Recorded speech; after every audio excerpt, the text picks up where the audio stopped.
కృష్ణ, అందరికి భాగవతం క్లాస్ స్వాగతం. సో మనం 13, 14 అధ్యాయాలు చర్చించుకుంటూ వస్తున్నాము. ముఖ్యంగా జడభరతుడు రఘుగుణకి బద్ధజీవుడు ఏ స్థితిలో తాను జీవితాన్ని గడుపుతున్నాడు, తను ఎటువంటి కష్టాలకి ఎటువంటి ఇబ్బందులకి తను గురవుతున్నాడు, ముఖ్యంగా ఈ భౌతిక ప్రపంచం యొక్క సంపర్కంలో వచ్చిన తర్వాత తన త్రిగుణాల ప్రభావంలో ఎట్లా తను ఊహాజనికంగా తను ఆ త్రిగుణాల ప్రభావంలో తను ఉండేటువంటి వాతావరణం తను తెలుసుకోలేక, ఎటువంటి వాళ్ళ మధ్యలో ఉన్నాడు తను తెలుసుకోలేక, లేదా ఎటువంటి పరిస్థితులు తాను ఎదుర్కొంటున్నాడు తాను ఆ అవగాహనలో లేక, ఇక్కడ అనేకమైనటువంటి కర్మల్లో తాను ఇరుక్కొని మళ్ళీ మళ్ళీ జన్మలెత్తి ఇంకా ఇంకా తన ఆ ప్రయాణాన్ని ఇంకా కఠినం చేసుకుంటున్నాడు అన్నమాట. అందుకే ఆచార్యుల యొక్క అడుగు, వాళ్ళ యొక్క సాంగత్యం కావచ్చు, లేదా గురువుల యొక్క సాంగత్యం, భక్తుల సాంగత్యంలో అసలైనటువంటి మనం ఆ, అసలైన అవగాహనలోకి వస్తాం. అసలు మనం ఏంటి, ఎక్కడి నుంచి వచ్చాం, ఎందుకు వచ్చాం, మనకి ఎటువంటి పరిస్థితిలో ఉన్నాము, ఈ పరిస్థితిలో నుంచి మనం ఎట్లా మనం మన యొక్క చైతన్యాన్ని కాపాడుకుంటూ, మన యొక్క భక్తిని కాపాడుకుంటూ, ఎట్లా మనం చేసినటువంటి కర్మలకి అన్నిటికీ కూడా మనం శాశ్వత పరిష్కారం దిశగా సో మనం ఆచార్యుల యొక్క అడుగుజాడలో మనం నడుచుకోవాలనే ప్రయత్నంలో మనం ఇప్పుడు ఉన్నాం. కాబట్టి ఈ ఈ యొక్క ఈ ఉపమాన కథలో నుంచి ఆ మనం తెలుసుకొని, మనం ఇప్పుడు ఏ స్థితిలో ఉన్నామో దాన్ని గమనించుకొని మనకి మనం ఆ, వ్యక్తిగతంగా, సామాజికంగా మనం ఎటువంటి మార్పులు తీసుకొని వస్తే, లేదా మనం ఎటువంటి మనం మార్చుకుంటే మన వ్యక్తిగతాన్ని మనం త్వరగా ఈ ఉచ్చులో నుంచి మనం బయటికి రాగలుగుతాము. సో దాని గురించి మనం ఆలోచించుకోవాలి. అందుకనే మనకి భాగవతంలో అనేక ఉపమాత కథల్లో ఇండైరెక్ట్ గా మన గురించి మనకి చెప్తూ, మనం ముందు రాబోయేటువంటి పరిణామాలు వాటినన్నిటిని మనం దృష్టిలో పెట్టుకొని మనం ఎటువంటి ఆ, సాధన చేయాలి, ఎంత తీవ్రంగా ఈ సాధన చేయాలి, ఉన్న సమయాన్ని మనం కృష్ణ భక్తికి ఎట్లా మనం వినియోగించుకోవాలి, సో ఇవన్నీ కూడా మనం ఆలోచించుకోవాలన్నమాట. సో ఈ ఉపమాన కథలో భాగంగా ఆ అదే టైంలో సుఖదేవ్ గోస్వామి కూడా పరీక్షిత్ మహారాజుకి ఆ ఉపమాన కథలో నుంచి బద్ధజీవుడి యొక్క స్థితిని వివరిస్తూ ఉన్నాం. ఎందుకంటే పరీక్షిత్ మహారాజు అడిగాడు, ఉపమాన కథలో ఉన్నటువంటి అసలైన సారాంశాన్ని ఏంటో మాకు చెప్పండి అని. ఆ వర్తకుడు ఎవరు, జీవుడు ఎవరు, ఆ వర్తకుడి స్థానంలో మనం ఎవరిని ఊహించుకోవాలి, అలాగే అడవి స్థానంలో మనం దేని గురించి మనం ఊహించుకోవాలి, సో అనే పాయింట్లో మనం అనే ఇదిలో ఆ, పరీక్షిత్ మహారాజు అడిగాడు. సో తర్వాత సుఖదేవ్ గోస్వామి అడవిని, భౌతిక ప్రపంచాన్ని వారిని మనం చూసుకోవాలి అని చెప్తున్నాడు. అయితే మనం ఇది రఘుగుణ ఆ అని అంటున్నాడు. ఓ రఘుగుణ, ఈ మూడు గుణాల ప్రభావంతో భౌతిక ప్రపంచానికి ఆకర్షితుడై 3 రకాల కర్మఫలాలను అనుభవిస్తున్నాడు. అలాగే భౌతిక ప్రపంచంలో కఠినంగా తను ఈ మార్గంలో సంచరిస్తూ జనన మరణాన్ని అంగీకరిస్తున్నాడు. అంతిమంగా దానివల్ల తను ధర్మము, ఆర్థిక అభివృద్ధి, ఇంద్రియ సుఖాలు మరియు మోక్షం అనే ఏకాత్మ సిద్ధాంతానికి ఆకర్షితవుతున్నాడు. సాధారణంగా జీవుల యొక్క పరిస్థితి ఇట్లా అవుతుంది ఇక్కడ. సో దానికి ఆయన మన కథ చెప్తూ, సో మనకి నిన్న పైసలో నేను చెప్పున్నాను, ఇప్పుడు ఉన్నటువంటి ఈ 2 పాయింట్లో పై పాయింట్ ఎప్పుడు కూడా ఆ జడభరతుడు జడభరతుడు రఘుగణ చెప్తున్నాడు అనమాట. ఒక వర్తకుడిని తీసుకున్నాడు ఎగ్జాంపుల్ కింద పాయింట్లో అదే సుఖదేవ్ గోస్వామి పరీక్షిత్ మహారాజ్ చెప్తున్నాడు. సో వర్తకుడికి ఏ అనుభవం జరుగుతుందో అడవిలో, సో బద్ధజీవుడికి ఈ భౌతిక ప్రపంచంలో అటువంటి అనుభవం వస్తుంది. సో దానికి మనకి అర్థమయ్యేలాగా ఇది మన భక్తి వేదాంత ఈ సుబోధిని, ఏదైతే భాగవత సుబోధిని ఉందో దాంట్లో వరుణ్ ప్రభు ఈ విధంగా పక్కన పక్కనే ఈ పాయింట్స్ పెట్టారు అనమాట. సో అందువల్ల నాకు అది చాలా బాగా నచ్చింది. సో అది చాలా ఈజీగా అర్థం అవుతుందని. ఏదంటే మొదటగా 13 అధ్యాయం ఒకసారి చెప్పి మళ్ళీ 14 అధ్యాయం ఒకసారి చెప్తే అప్పుడు ఈ రెండు మనకి వెంట వెంటనే మనకి కనెక్ట్ కావాలన్నమాట. ఇక్కడ వర్తకుడికి, ఇక్కడ బద్ధ జీవుడికి. సో అందువల్ల ఆయన చాలా చక్కగా ఒక టేబుల్ వేసి రెండు వైపులా వర్తకుడి గురించి, బద్ధ జీవుడి గురించి రెండు చెప్తున్నారు. మనకి కూడా ఈజీ అయిందన్నమాట ఇది. మనం ఈరోజు మనం నేర్చుకోవడానికి లేదా అర్థం చేసుకోవడానికి చాలా ఈజీ అయిందన్నమాట. సో వర్తకుడు ఎట్లా అయితే లాభం కోసం అడవిలోకి వెళ్తున్నాడో, బద్ధజీవుడు కూడా ఈ ప్రపంచంలోకి అతను ప్రవేశిస్తున్నాడు. సో అయితే వర్తకుడు లోపలికి వెళ్తున్నప్పుడు అడవి చాలా రిస్క్ అయింది. అలాగే జీవుడు భౌతిక ప్రపంచం ఇప్పుడు ఈ భౌతిక ప్రపంచం కూడా చాలా రిస్కీ అయింది. కృష్ణుడు ఇది దుఃఖాలయం, అశాశ్వతం ఉంటాడు. అలాగే అడవి కూడా దుఃఖాలయం, అశాశ్వతం. ఎందుకు అడవి దుఃఖాలయం? ఎప్పుడు ఎప్పుడు ఏ ఎటువంటి జీవులు వస్తాయో, జంతువులు వస్తాయో, వాతావరణం ఎట్లా మారుతుందో అప్పుడప్పుడు అక్కడ మంటలు కూడా రేకెత్తాయి. ఆ రాపిడి వల్ల ద్రావణాల్లాగా వస్తాయి. కాబట్టి అన్ప్రెడిక్టబుల్ అనమాట. ఎవరు ఎప్పుడు ఎక్కడి నుంచి ఎట్లా వస్తారో ఏమి మనకి అంచనా కూడా ఉండదు అనమాట అడవిలోకి వెళ్ళినప్పుడు. అదే విధంగా బద్ధజీవుడి యొక్క స్థితి కూడా భౌతిక ప్రపంచంలోకి వచ్చినప్పుడు ఎవరు ఎప్పుడు ఎక్కడ ఎట్లాంటి పరిస్థితులు మారుతాయో మనం ప్రిడిక్ట్ కూడా చేయలేము.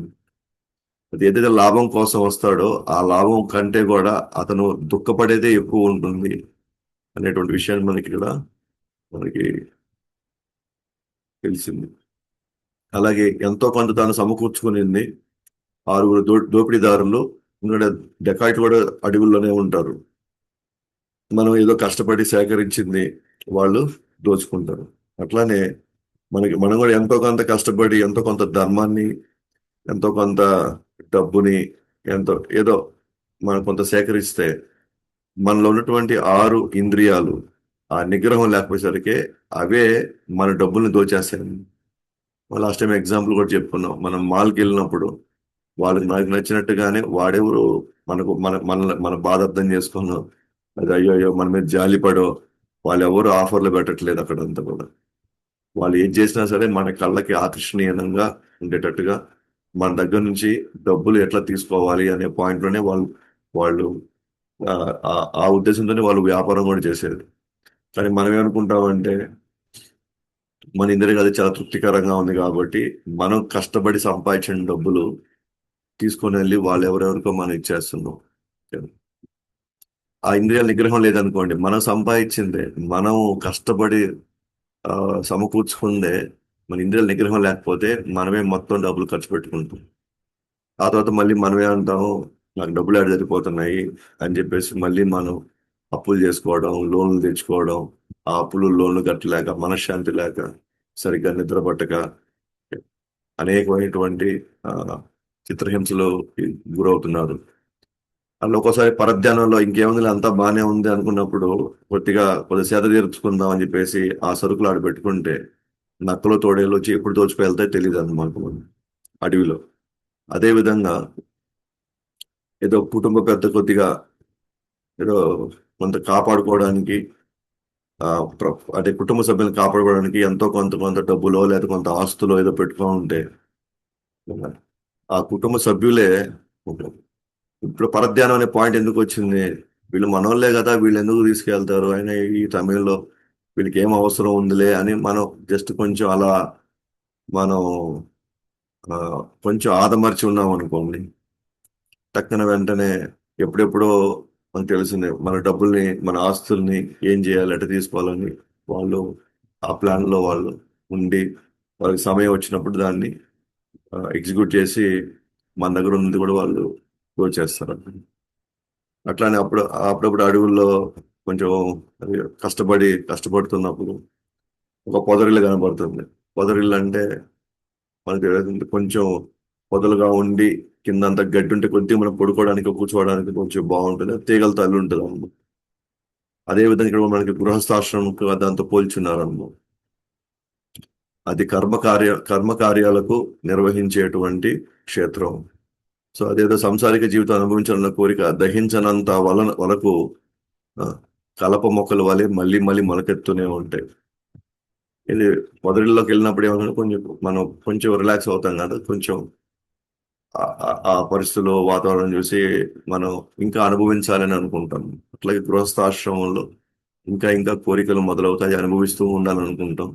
అది కోరికలు దహించినంత వరకు ఇవి మళ్ళీ మళ్ళీ మొలకెత్తునే ఉంటాయి ఆ కోరికలు. కోరికలు మన జీవితాలని చిన్న భిన్నం చేసి పడేస్తాయి అన్నమాట. అయితే పొదరిల్లో ఇంకేం కొన్ని రోజులు కొద్దిసేపు అడిగి కూర్చోగానే మనకు కొంచెం చల్లదనం ఉంటుంది. అట్లా కళ్ళు మూసుకునేసరికి ఆ పొదరిల్లో నిరంతరంగా దోమలు పుట్టుట వలన కలత చెందాడు. అక్కడ నిరంతరంగా దోమలు పుడుతూ ఉంటాయి. అడవి పురుగులు రావచ్చు, దోమలు రావచ్చు, ఏమైనా రావచ్చు. వస్తే ఆ నిద్ర కూడా డిస్టర్బ్ అవుతుంది. అది కూడా రిలాక్స్ అవ్వలేము మనం అక్కడ. ఉద్దేశం ఉద్దేశం ఏదో కొద్దిగా మనం ఒక 10 నిమిషాలు, ఒక అరగంట సేపు అట్లా ఉందాంలే, ఏమైంది కొద్దిగా ఇంకా కొంచెం సమయం ఉంది, మనం కొద్దిసేపు రిలాక్స్ అవుదాం అనుకునేసరికి ఒక 5 నిమిషాల్లో మళ్ళీ దోమలు రావడం మొదలు పడతాయి. ఇంక మనం పడుకునేది ఏముంది, ఇంకా మనం అక్కడ కొంచెం కొంచెం సేద తీసుకునే పరిస్థితి ఎక్కడ ఉంది, అక్కడ లేదు. అలాగే ఇక్కడ కూడా విలువలు లేని వ్యక్తులు, దొంగలు, దోమల వల్ల అతన్ని బాధ పెడుతూ ఉంటారు. అది ఉద్యోగంలో, వ్యాపారంలో, అయితే కుటుంబంలో. ఆ, కొంచెం మంది బంధువులు ఎప్పుడు మనల్ని పీకు తింటూ ఉంటారు, లేకపోతే మనకు తెలియకుండా లేదా స్నేహితుల రూపంలో, ఆ రూపంలో, ఈ రూపంలో, లేదా ఒక్కోసారి కుటుంబ సభ్యులే మనల్ని ఆ స్థాయిలో మనకు మనశ్శాంతి రాకుండా అది ఇస్తావా, ఇది ఇస్తావా, ఇది ఇది ఎప్పుడు ఇస్తావా, అది ఎప్పుడు చేస్తావు, ఇది ఇది ఎప్పుడు తీసుకుని ఉంటావు మనం, అది ఎప్పుడు కొంటావు మనం, రకరకాలుగా అదంతా కూడా ఏదో కొద్దిగా అట్లా కష్టపడి ఇంటికి వచ్చాము. ఇంటికి వచ్చిన తర్వాత ఇంటికి రాగానే మళ్ళీ మొదలు అన్నమాట. లేకపోతే బయట నుంచి వీళ్ళు వచ్చారు, వీళ్ళు ఇవి అడుగుతున్నారు, మనం ఇది కట్టాలి, అది కట్టాలనో, లేకపోతే మనం ఇంకేదైనా చేసుకోవాలనో. అంటే అంత కష్టపడి, బయట అంత కష్టపడి ఇంటికి వచ్చేది ఎందుకని అంటే కొద్దిగా మనశ్శాంతిగా, కొద్దిగా మనం రిలాక్స్ అవుదామని. కానీ వచ్చిన వెంటనే మళ్ళీ మనం ఇది అట్లా ఉంది, ఇది ఇట్లా ఉంది, ఇది ఎక్కడ, అది ఇక్కడ అని చెప్పేసి రకరకాలుగా మనం మనం చెప్పామన్నమాట. ఆ వ్యక్తికి ఇంకా అది దోమలు కుట్టినంత సమానం అవుతుందని. అదే విధంగా మనం ఒకసారి మనం ఒక పెద్ద వ్యవస్థను ఏర్పాటు చేస్తున్నాం. వ్యవస్థ ఏర్పాటు చేస్తున్నప్పుడు ఆ, మన కింద ఉండే వాళ్ళు, పనిచేసే వాళ్ళు, మాకు అది లేదు, ఇది లేదు, అది కావాలా, ఇది కావాలా, మేము వచ్చి మాకు మాకు అది కావాలి, ఇది కావాలని రకరకాలుగా అన్నమాట. ఆ ఆ యజమాని ఆ ఆ పనిచేసే వాళ్ళ కోసం తన ప్రయత్నం తాను చేస్తున్నాడు. తనకున్నటువంటి లాభంతో ఏదోలే వీళ్ళైనా మనల్ని అర్థం చేసుకుంటారు అనుకుంటే వాళ్ళకు కూడా చాలా ఎక్స్పెక్టేషన్స్ ఉంటాయి అన్నమాట. పనిచేసే వాళ్ళకి ఎంత ఇచ్చినా కూడా, ఎంత చేసినా కూడా అదే అసంతృప్తి. అది ఇచ్చుంటే బాగు, ఇది ఉంటే బాగు. అంటే అట్లా ఒక విధంగా చెప్పాలంటే అట్లా ఇంట్లోనూ పరిస్థితి సరిగ్గా లేదు, అట్లా బయటకు వస్తే మళ్ళీ ఆడ పరిస్థితులు సరిగ్గా లేవు. ఉద్యోగాల్లో, వ్యాపారాల్లో పరిస్థితులు రకరకాలు. కానీ మనిషి ఏమనుకుంటున్నాడంటే ఇది అందరికీ ఉండేదే కదా, ఇది ఎప్పుడు ఉండేదే కదా, ఎన్ని చేయకపోతే మనకు డబ్బులు ఎట్లా వస్తాయి అని మన పడే కష్టాన్ని మనం ఏమాత్రం అక్కడ అసలు ఆ, ఆ, అది దాని యొక్క దృష్టి దాని మీద పోవట్లేదు. మనం వెంటనే మన యొక్క ధ్యాస మరి వెంటనే వేరే దాని మీదకి వెళ్ళిపోతుంది. అంటే కరెక్టే కదా, అందరికీ ఉన్నాయి ఇది, అందరికీ ఉన్నప్పుడు కష్టమే ఉంది, నాకు ఒక్కడికే కష్టం అయితే అది కష్టం అని. అందరికీ కష్టం, అందరికీ కష్టం అయింది, ఓకే. అందరికీ అదే పాటల్లో ఉన్నారు అందరూ కూడా. కానీ మనకు క్వశ్చన్ రావాలి, ఏమని, నేనెందుకు ఇట్లాంటి పరిస్థితిలో ఉండాలి, నాకేం అవసరం ఇట్లాగా, నేనెందుకు ఇవన్నీ భరించాలి. సో మనకి ప్రశ్న రావాలి, సరే వాళ్ళకైతే కష్టం వచ్చిందా, వాళ్ళు లేదు వాళ్ళకి భరించాలనుకుంటున్నారు, లేదా వాళ్ళకి అవగాహన లేదు కాబట్టి వాళ్ళు చచ్చినట్టుగా వాళ్ళు వెళ్తారు. మరి నేనెందుకు కష్టపడాలి, నేను వెళ్ళాలి, నేను బయటపడాలి కదా, నేను బయటపడే మార్గం ఏమైనా ఉందా అని చెప్పి మనకి మనకి ఆలోచన కూడా రావట్లేదు. ఎందుకంటే మనం జనరలైజ్ చేసేసాం, అందరికి జరుగుతుంటే నాకు కూడా జరుగుతుంది కాబట్టి నేను కొత్తగా ఆలోచించేది ఏముంది అనుకుంటున్నాను. అలా అలా కాకుండా అరే అందరూ మురిగుంట్లో పడ్డారు. మరి నాకు మురిగుంట్లో ఉండడం నాకు ఇష్టం లేదు. నేను నాకు పడట్లేదు. నాకు ఇష్టం నేను భరించలేకపోతున్నాను. ఏమైనా మార్గం ఉందా? లేదా ఇంతేనా? ఇంకా నా తలరాత ప్రకారం నేను ఇంకెప్పటికీ ఇంతేనా? కొంతమంది వాళ్ళకి వాళ్ళే కాంప్రమైజ్ అయిపోతున్నారు. అంతే.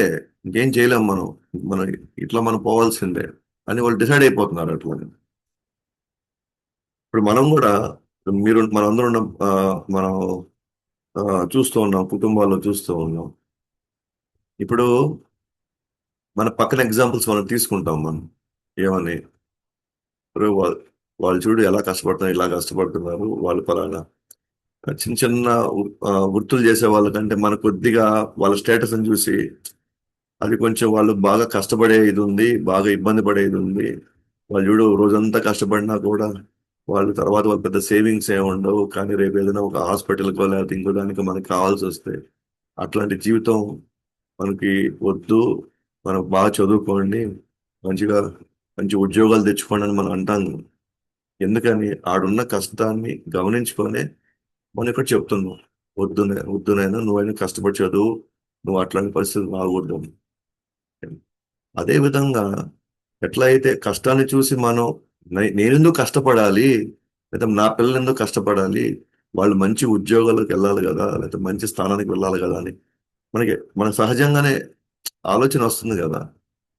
కానీ విచిత్రం ఏంటంటే, ఈ మాయా ప్రభావం ఏంటంటే, అట్లాగే వీళ్ళందరూ కష్టపడుతున్నారు కదా, నేనెందుకు కష్టపడాలి, దీని నుంచి నేను బయటికి రావాలి కదా అని ఆలోచన ఎందుకు రావట్లేదు? వాళ్ళకంటే తప్పలేదు.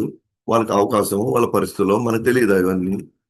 అవి కానీ ఎందుకో విచిత్రంగా ఆలోచన మాత్రం రాదు. మనం మాత్రం వాళ్ళలాగా కంపేర్ చేద్దాం. ఇప్పుడు ఒకరు ఎట్లాగో కొంతమంది కుటుంబ సభ్యులు బయటకు వచ్చారు. వచ్చి ఏదో కృష్ణ భక్తి చేసుకుంటున్నారు.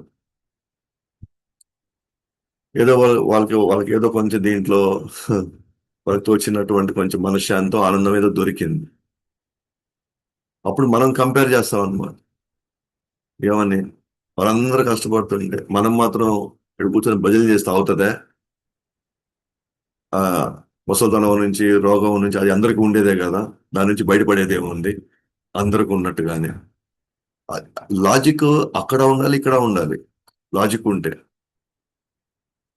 అక్కడేమో పాపం వాళ్ళు కష్టపడుతున్నారా, మనకేం కరం పట్టింది, మనం మాత్రం బాగా చదువుకొని బయటికి రావాలని మనకి ఇది అనిపిస్తున్నప్పుడు ఇదే ఇదే థాట్ ప్రాసెస్, ఇదే ఆలోచన విధానం.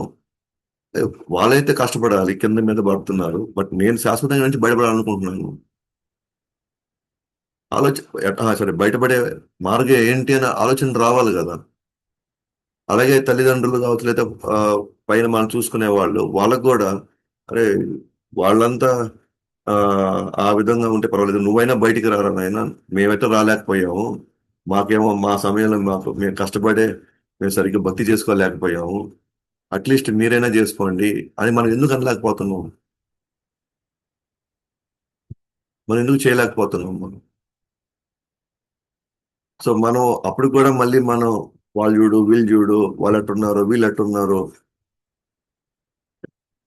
సో ఈ ఒక దగ్గరకు వస్తేనేమో ఈ విధంగా అంటున్నాము.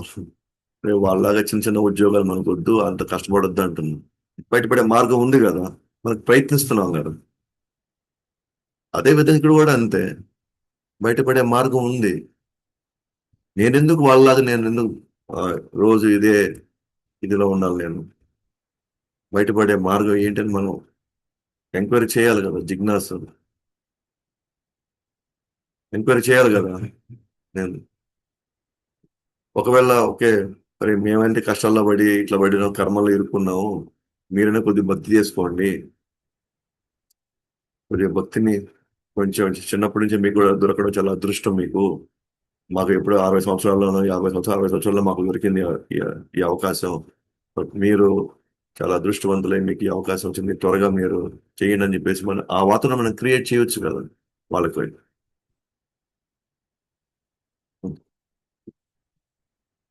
సో ఇప్పుడు కుటుంబ సభ్యులు లేకపోతే వ్యవస్థలు అన్నీ కూడా ఏంటి అని అంటే మనకి యాక్చువల్గా చాలా చాలా రకాలుగా మనకి చాలా ఇబ్బందులు పడుతున్నాం.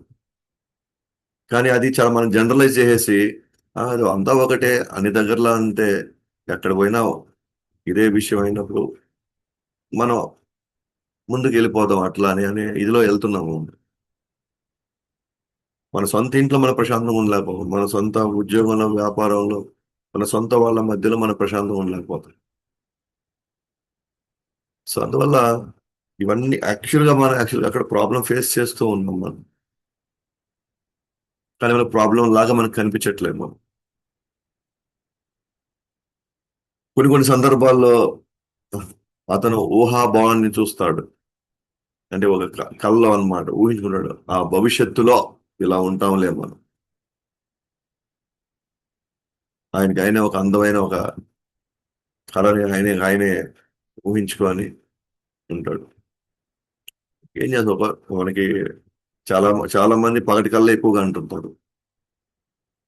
ఎట్లా భవిష్యత్తులో మనకి ఒక రాజ్య భవనంలో మనం ఉండబోతాం, లేదా ఈ స్థితిలో మనం ఉంటాం, ఎందుకంటే ఆ ఆ లెవెల్లో మనం ఉంటాము. ఆ పొదరిల్లో ఉండి తనకు కుడుతూ కుడుతూ ఉన్నప్పుడు ఎక్కడో తనకు ఆశ ఉంటుంది కదా, ఇంకెప్పుడు నేను ఒక అందమైన భవనం లేదా నేను కట్టుకున్న ఊహల్లో అనమాట, అదంతా కల్లో. ఎందుకంటే ఈ బాధలు పడి పడి పడి ఒక రిలీఫ్ అయినా దొరుకుతుందా నాకు అని. అదే విధంగా జీవుడు, ఇది వచ్చేసి ఆ, అడవిలో వెళ్ళినటువంటి వర్తకుడు ఊహాభవనాన్ని చూస్తాడు. మనసు కామ్యకర్మలు నిమగ్నమైన కారణంగా భౌతిక ప్రపంచం శాశ్వతమైనదని అనిపిస్తుంది. విపరీతమైన మోహం వలన ఇంద్రియార్థాల వేటలో పడతాడు. ఒక జింక నీటి కోసం ఎడారిలో ఎండమావిని వేటాడినట్లు. ఎట్లయితే అడవిలో ఉన్న వ్యక్తి ఒక ఊహాభవనం, ఒక భవనం ఉంటే నాకు బాగున్ను, లేదా ఈ చెట్ల కింద ఈ పుట్ల కింద ఈ దోమలతో కుట్టించుకొని ఆ పురుగులతో కుట్టించుకొని మనం ఎందుకులే అనుకొని, ఎప్పుడైనా భవిష్యత్తులో ఒక రోజు నేను భవనం కట్టకపోతానా, లేకపోతే అలా ఆలోచన లేకపోయినా సరే అట్లీస్ట్ కల్లో అయినా సరే తాను అది ఊహించుకుంటాడు. అదే విధంగా ఈ బద్ధజీవుడు కూడా మనసు కామ్యకర్మల్లో నిమగ్నమైన కారణంగా, కామ్యకర్మలు అంటే ఏంటి? ఇదే, నాకు అది కావాలి ఇది కావాలి, అది ఉంటే బాగుంటది ఇది ఉంటే బాగుంటది, దీనికోసం మనం ఆడికి పరిగెత్తి ఎడగ పరిగెత్తడం ఇదంతా. అది దాంట్లో ఇరుక్కోబోయింది కాబట్టి, మనసు కామ్యకర్మల్లో ఇరుక్కోబోయింది కాబట్టి, నిమగ్నం అయి ఉంది కాబట్టి, ఎందుకలా ఆ నిమగ్నం అవడం వల్ల ఏమనిపిస్తుంది అంటే, ఆ సమయంలో మాకు తెలియట్లేదు ఏమని, నేను కట్టబోయే నేను కట్టబోయే ఈ బిల్డింగ్ కోసం, నేను కట్టబోయే ఇల్లు కోసం, లేదా నేను సంపాదించే ఈ డబ్బులు తన ఆ సమయంలో అనుకుంటారు సార్, అది శాశ్వతంగా ఉండబోతుంది అని తనకు కనిపిస్తుంది. ఎట్లా అయితే ఇతనికి ఊహాభవనం కనిపిస్తుందో, ఇట్లానే కామ్యకర్మల నిమగ్నమై మనసు నిమగ్నమైనటువంటి వ్యక్తికి తను సంపాదించిందంతా శాశ్వతంగా ఉంటుంది అని అనిపిస్తుంది. ఆ అనిపిస్తుంది కాబట్టి తను కష్టపడగలుగుతున్నాడు. కాబట్టి శాశ్వతంగా ఉంటుంది అనే భావంలో ఉన్నాడు కాబట్టి ఇంకా విపరీతమైన మోహంతో ఇంద్రియార్థాల వేటలో అది ఇది అట్లా ఇట్లా దానికి దీనికి ఎందుకంటే తన తన బుద్ధిలో ఇప్పుడు ఎట్లా ఉంది అని అంటే, భౌతిక ప్రపంచం శాశ్వతం లాగా కనిపిస్తా ఉంది. ఆ శాశ్వతమైనటువంటి ఊహాజనకమైనటువంటి ఒక భవనం అది.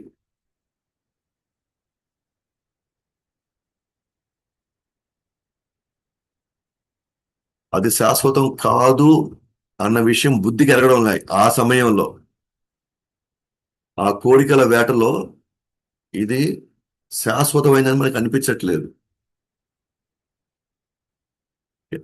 అందు ఇప్పటికైనా అంతే. ఇప్పుడు ఇప్పుడు ఈవెన్ మనం భక్తిలోకి వచ్చిన తర్వాత కూడా, సో ఇప్పటికీ అట్లాగే అదే పరిస్థితిలో మనం ఉన్నాం. ఇప్పటికీ అర్థం కావట్లేదు అనమాట. కృష్ణుడు సేవ నాకు దొరికింది, కృష్ణుడు భక్తుల సాంగత్యం నాకు దొరికిందన్న విలువ మనకు తెలియట్లేదు.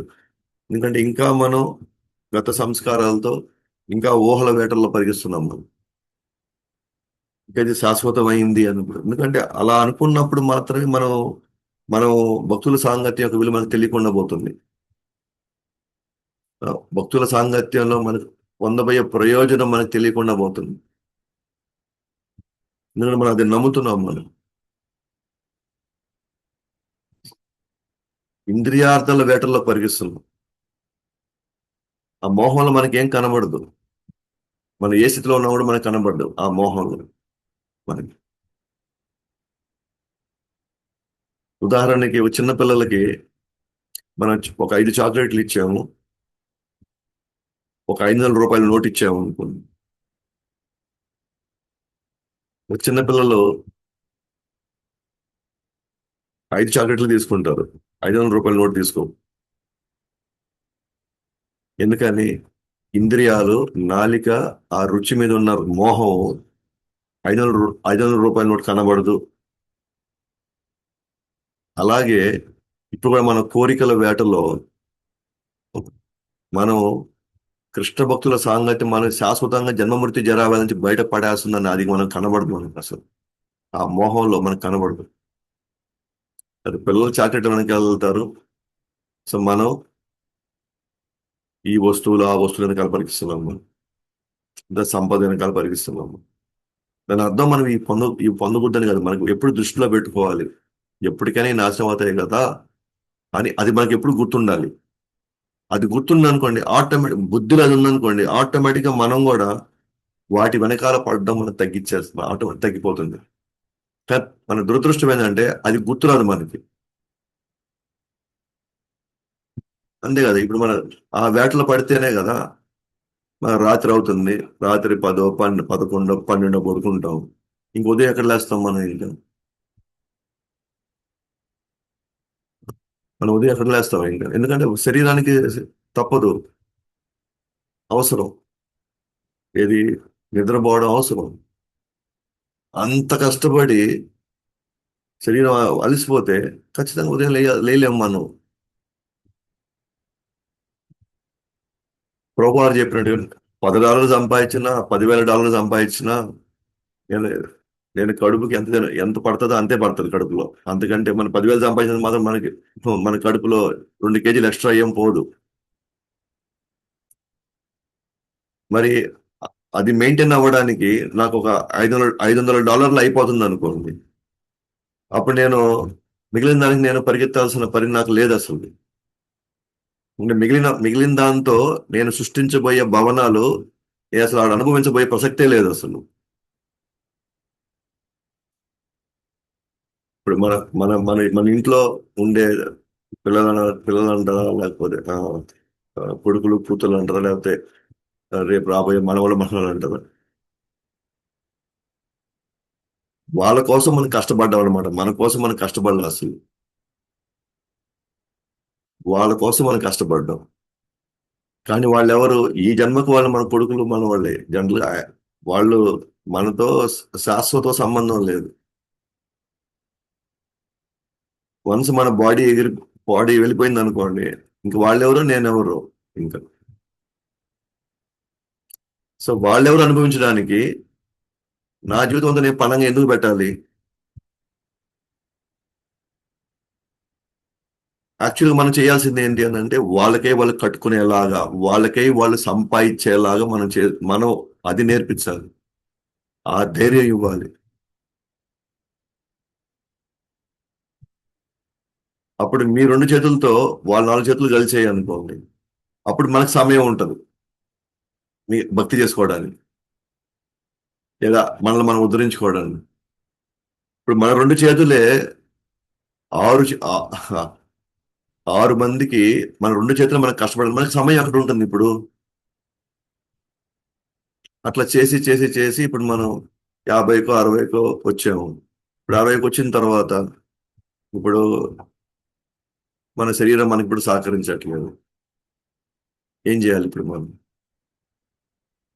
అందుకే ఇప్పటికైనా మనం అర్థం చేసుకొని వాళ్ళకి కష్టపడే తత్వం నేర్పించి భక్తి ఇచ్చి కష్టపడే తత్వం నేర్పించాలి. వాళ్ళకే వాళ్ళు సంపాదించినట్టుగా మనం చేయాలి. మనం ఎత్తిపెట్టి వాళ్ళకి ఇవ్వడం కాదు. ఎస్, ఎంతో కొంత ఇవ్వాలి మనకి, అది మన ధర్మం కూడా భాగం. కానీ ఎంతవరకు అనంటే నా భక్తి డిస్టర్బ్ కాకూడదు, నా సాధన డిస్టర్బ్ కాకూడదు, నా సేవ డిస్టర్బ్ కాకూడదు. ఆ పరిధిలో ఏం చేసుకున్నా సరే, ఎంత చేసుకున్నా ఇబ్బందే లేదు. లేకపోతే నేను కష్టపడింది ఒక ఎత్తు, ఊహల్లో అట్లుంటాం, లేదు ఫ్యూచర్ అలా ఉంటాం, ఇలా ఉంటాం, మా మా పిల్లలు మా మనవాళ్ళు ఈ విధంగా దీన్ని అనుభవిస్తారు, అదంతా ఊహా భవనాలే అవన్నీ. ఎందుకంటే రేపు వాళ్ళు మనం సరైన సంస్కారాలు ఇలేనప్పుడు, భక్తి సంస్కారాలు ఇలేనప్పుడు, రేపు గుర్రాల పందాలకో, జూదానికో, తాగుడుకో ఖచ్చితంగా అవి బలి అవి పోతాయి, అవన్నీ 100% పోతాయి. అండ్ ఇప్పుడున్నటువంటి రాజకీయ పరిస్థితుల్లో ఇది, అధికారాన్ని దృష్టిలో పెట్టుకొని ఎప్పుడు ఎవరిది ఏది కూల్ చేస్తారో తెలియట్లేదు. కానీ మన ఊహా భవనాన్ని మాత్రం చాలా సృష్టించి పెట్టుకున్నాం మనం. ఒక జింక నీటి కోసం ఎడారిలో ఎండమావిని వేటాడినట్లు రోజు ఆడే ఉన్నాయి నీళ్లు, ఆడిపోతే అవి లేవు, ఇంకొంచెం ముందు పోతే ఆడిపోతే అవి కూడా లేవు. మనం ఎప్పుడే చెప్పుకునే ఎగ్జాంపుల్ ఏముంది, 10th క్లాస్ చేయి చాలు, ఇంకంత తర్వాత హ్యాపీయే. ఆ తర్వాత ఇంటర్మీడియట్ కంప్లీట్ చేయి, అంతా హ్యాపీనే. ఆ తర్వాత ఇంజనీరింగ్ పూర్తి చేయి, ఆ తర్వాత ఇంకేం చెప్పాల, ఇంకేం మనం కాళ్ళ మీద కాలు వేసుకోవచ్చు. ఆ తర్వాత ఉద్యోగం చేయి, ఆ తర్వాత పెళ్లి చేసుకో, ఆ తర్వాత మళ్ళీ పిల్లలు గాను, మళ్ళీ వాళ్ళకి మళ్ళీ స్కూలు, మళ్ళీ వాళ్ళు ఇది. ఎప్పుడు హ్యాపీగా ఉంది, ఎండ మన వెనకాల పరిగెత్తున్నట్టు, కానీ ఎప్పుడు మన ఆనందంగా ఉండింది అసలు లేనే లేదు అసలు. సో ప్రాబ్లం ఏంటంటే మన తిరునాళ్ళ ప్రభావం వల్ల మనది శాశ్వతం అనే అనే ముద్రే బలంగా ఉంది మన మనసులో. అలా ఉన్నప్పుడు ఇది శాశ్వతం అని మనకి అనిపించినప్పుడు ఆటోమేటిక్ గా మనం దానికోసం కష్టపడతాము. ఎవరికైనా జీవుడు తన శాశ్వతం, జీవుడు అంటే ఆత్మగా జీవుడు శాశ్వతం అయినప్పుడు తను ఏదైనా సరే శాశ్వతంగానే ఊహించుకోవడానికి ప్రయత్నిస్తాడు. అందుకే మనం ఏది అడిగినా మనం శాశ్వతంగానే మనకు అనిపిస్తుంది. కానీ ఈ వస్తువులు శాశ్వతం కాదు, కానీ మనం శాశ్వతం, కానీ వస్తువులు శాశ్వతం కాదు. ఏ విధంగా శాశ్వతం? శరీరం కూడా శాశ్వతం కాదు. ఇవన్నీ నాకు, నా శరీరం నుంచి, నా శరీరంతో సంబంధం ప్రతిదీ కూడా నాకు అనవసరం. నా పైన ఉన్న బ్యాగేజ్ అంటే లోడ్ అన్నమాట. అది యాక్చువల్గా లోడ్, అది ఇండివిజువల్ గా అంటే వ్యక్తిగతంగా మనం తీసుకుంటాం. గృహస్థాశ్రమం ఎలాంటిది అంటే ఆ లోడ్ లో నేను కూడా కొంత, నేను ఆ లోడ్ నేను తీసుకుంటాను, ఇబ్బంది లేదు. లోడ్ ఎందుకు తీసుకోవాలి? అప్పుడే మనకి సమయం ఉంది భక్తికి.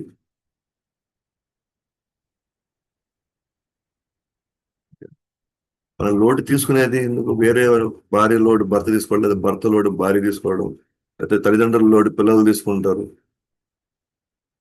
పిల్లల లోటు తల్లిదండ్రులు, లేకపోతే చుట్టుపక్కల కొంతమంది స్నేహితులు ఉంటే వాళ్ళ లోటు మనం తీసుకుంటాం, మన లోటు వాళ్ళు తీసుకుంటారు. ఎందుకు ఇదంతా అంటే ఆ వాతావరణంలో మనం ఎంతో కొంత భక్తి చేసుకోవడానికి. మన మన లోటు పెంచుకోవడానికి కాదు ఇంకా. ఈ సంవత్సరానికి మనం ఇది చేద్దాం, ఒక 5 సంవత్సరాల తర్వాత మనం ఈ స్థాయికి వెళ్ళిపోదాం, ఇంకా 10 సంవత్సరాలు ఈ స్థాయికి వెళ్ళిపోదాం అంటే మనం లోడ్ పెంచుకుంటూ పోవడమే. లోడ్ పెంచుకుంటూ పోతే ఇంక దించుకునే దానికి నువ్వు ఎవరు దించుకోవడానికి రెడీగా లేరు, తీసుకోవడానికి రెడీ. ఆల్రెడీ నాకే లోడ్ ఎక్కువ ఉంది బాబు, నేను నీ దగ్గర ఎక్కడ తీసుకునేది నేను.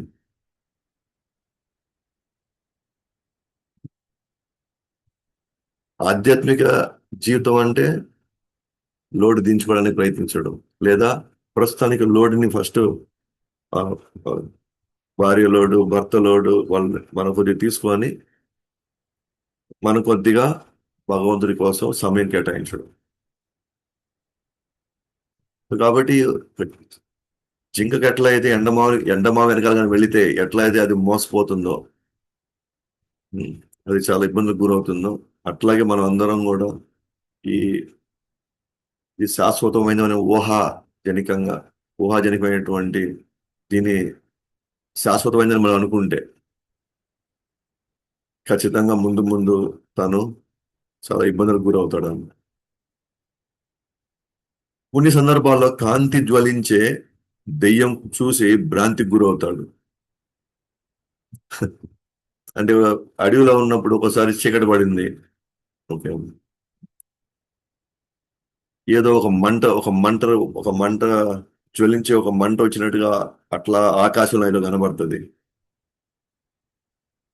నేను ఏమనుకున్నాడు, ఏమో దెయ్యం వస్తుంది అనుకున్నాను. కానీ అది దెయ్యం కాదు, తోకచుక్క అది. తోకచుక్క వలె కనబడుతుంది. చూసి భ్రాంతికి గురి భయపడిపోతాడు అతను.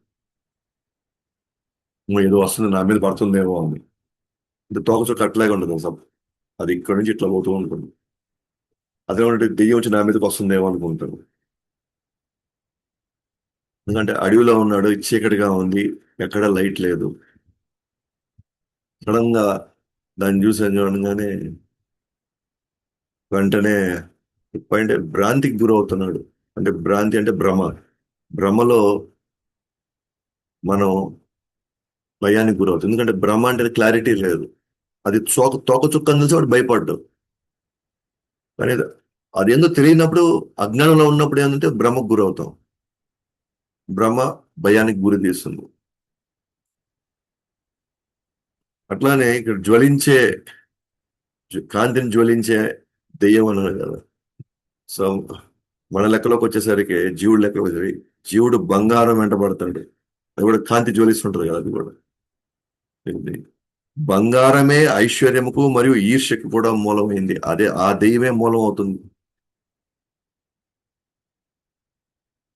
అది మన హోదాను పెంచుతుంది ఐశ్వర్యం కింద.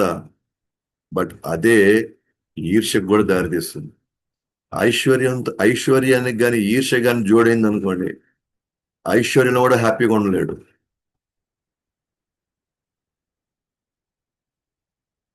ఐశ్వర్యంలో కూడా హ్యాపీగా ఉండలేడు. ఇప్పుడు బంగారం ఉంది, ఐశ్వర్యంలో ఉంటాం, ఇబ్బంది ఏం లేదు. ఈర్ష్య లేకపోతే ఇబ్బంది లేదు. ఈర్ష్య లేకపోతే ఇబ్బంది లేదు. ఉన్న దాంట్లో ఉన్న బంగారంతో హ్యాపీగా ఉంటాడు. ఉన్న దాన్ని ఏదో కొంత అనుభవించుకుంటాడు. అట్లీస్ట్ భౌతికంగానే కొద్దిగా మానసికంగా కొంచెం ప్రశాంతంగా ఉంటాడు. కానీ ప్రాబ్లం ఏంటంటే బంగారు ఈర్ష్యకు గురి తీస్తుంది. ఈర్ష్యకు దారి తీస్తుంది మనకే తెలియకుండా. ఇంకా మాక్సిమం చర్చిలంతా కూడా మనము కలుసుకున్నప్పుడు, ఫంక్షన్లో వాటిల్లో వీటిల్లో అంతా కూడా వాళ్ళు ఎంత బంగారం ఉన్నారు, ఎంత బంగారు మీరు తీసుకొచ్చి మీరు డిపాజిట్ చేసి పెట్టున్నారు, ఎన్ని బంగారు బిస్కెట్లు మీరు తీసుకొని వచ్చి మీరు లాకర్ లో పెట్టుకో ఉన్నారు.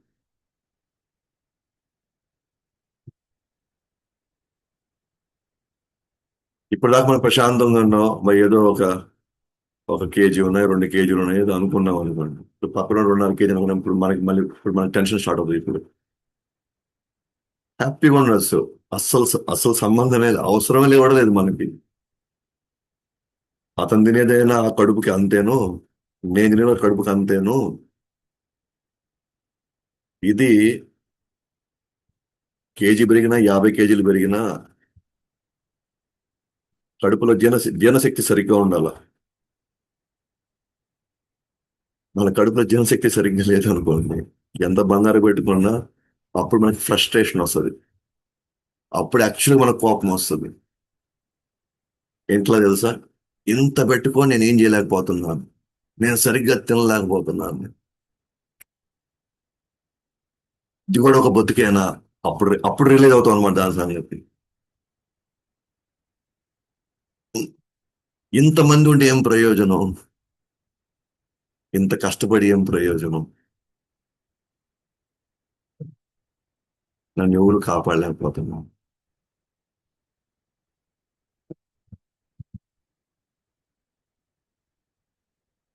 బం- అందుకే దీన్ని కాంతి జ్వలించింది, ఎందుకంటే మన కళ్ళకి అట్రాక్ట్ గా కనబడుతుంది. రజోగుణంలో ఉన్న వారికి అది ఆకర్షితులు అవుతారు.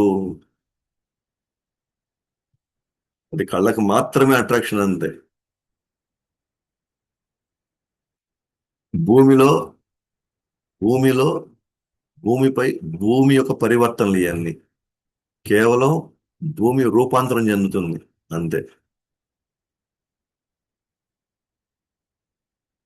ఇప్పుడు కూడా బంగారు ఉండకుండా ఉండడం అనేది తప్పు కాదు. ఆ బంగారం కాపాడుతుందిలే. బంగారం ఉంటే నాకు ఇంకా చాలులే. ఇది శాశ్వతం లేదంతా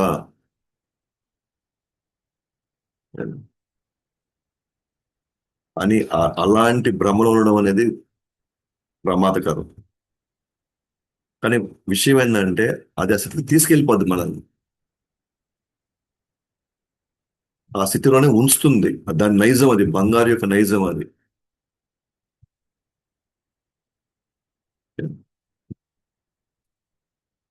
సో పరీక్షిత్ మహారాజు మొదటి స్కందంలో మనం చూసాం. పరీక్షిత్ మహారాజు కలిని నిర్బంధించినప్పుడు, కలిని దండించాలనుకున్నప్పుడు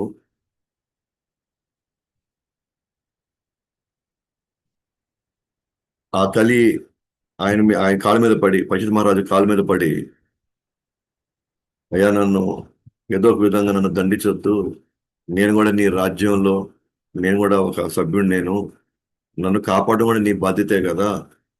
దయచేసి నన్ను వెలివేయొద్దు నీ రాజ్యం నుంచి. ఎందుకంటే నీ రాజ్యం నుంచి వెలివేయడం అంటే ఈ ప్రపంచం నుంచి నన్ను బయటికి పంపించేయడం. ఎందుకంటే ఆ రోజు మొత్తం భూమండలం అంతా పశుత్ మహారాజు పాలిస్తున్నాడు. కాబట్టి నేను శరణు వేడుతున్నాను. దయచేసి నాకు ఎక్కడో నాకు ఒక స్థానం ఇయ్యి అని చెప్పాడు. నేను కూడా ఉండడానికి.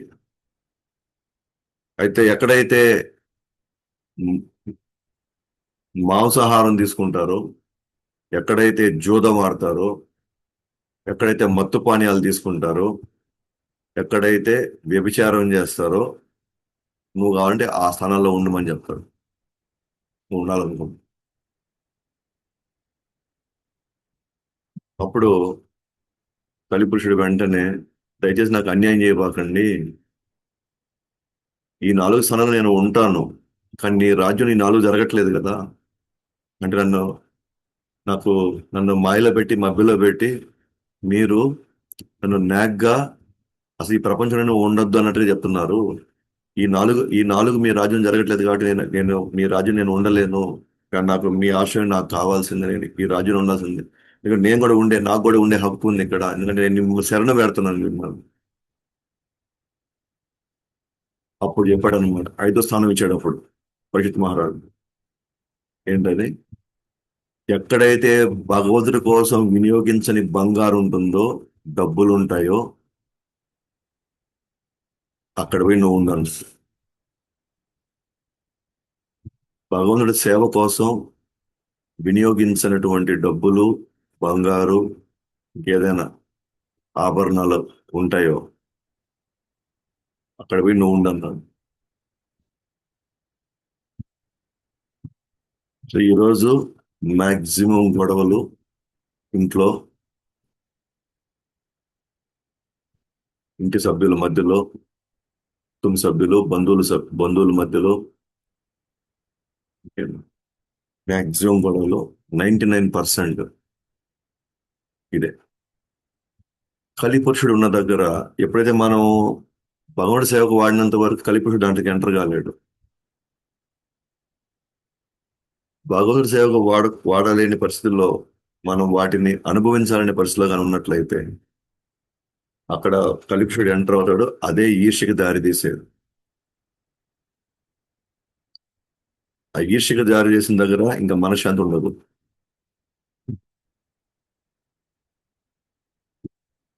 ఇప్పుడు వాళ్ళెవరికో ఉండిన దానికి ఓకే, నేను లోపల మంట పెట్టుకుంటే నాకు ఎసిడిటీ వస్తుంది తప్ప నేను బంగారు సంపాదించలేను. కడుపు మంట గ్యాస్ట్రిక్ ట్రబుల్కి, లేకపోతే ఆ, ఆ, ఆ, ఏమంటారు, లోపల మనం ప్రశాంతంగా ఉండలేకపోవడం. అఫ్ కోర్స్ లిటరల్ సెన్స్ లో అది కాదనుకోండి. కొంతమంది అనారోగ్యం, వాళ్ళు తిన్న ఆహారం పరచ కూడా ఉంటుంది. జనరల్ గా చెప్తారు అలాగా. ఇప్పుడు కామ, క్రోధ, మోహ, లోభం, మద, మాత్సర్యం అంటే ఈర్ష్య. అది కామాన్ని ఒక లెవెల్లో మనం లాగేయచ్చు బయటికి, క్రోధాన్ని లాగేయచ్చు ఒక రకంగా. ఈర్ష్యను లాగడం చాలా కష్టం. అందుకే అది డీప్ గా లోతుగా ఉంది, కింద ఉంది అది. కంపారిజన్ మోడ్ లోకి వెళ్ళి అంటే వాళ్ళతో పోల్చుకొని పోల్చుకొని పోల్చుకొని పోల్చుకొని వాళ్ళు ఎంత అయితే నేను కూడా అంతే, అంతే ఉండాలి. నాకు నిద్ర పట్టకపోయినా పర్వాలేదు, నాకు వాళ్ళు, నేను తినకపోయినా పర్వాలేదు, నాకు వాళ్ళకంటే ఎక్కువ ఉన్నాను. అంటే హ్యాపీగా ప్రశాంతంగా, చాలా యాక్చువల్ మన అందరూ చాలా అందమైన జీవితాలు యాక్చువల్, చాలా గొప్ప జీవితాలు మనం.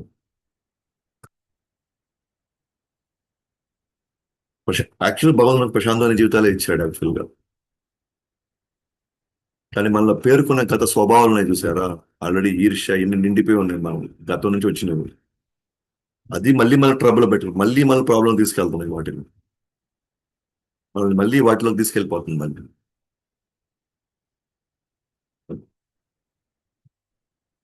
కాబట్టి బంగారు భగవంతుడి యొక్క ఇది సేవకి, లేదా ఇది భగవంతుడి భగవంతుడు కష్టపడి భగవంతుడు ఇచ్చాడు నాకు, ఏదో ఉన్న దాంట్లో ఒక 10 మందికి ఇది సహాయపడేటట్టుగాను, లేకపోతే ఎక్కడో ఎవరికొరకు ఉపయోగపడేటట్టుగా.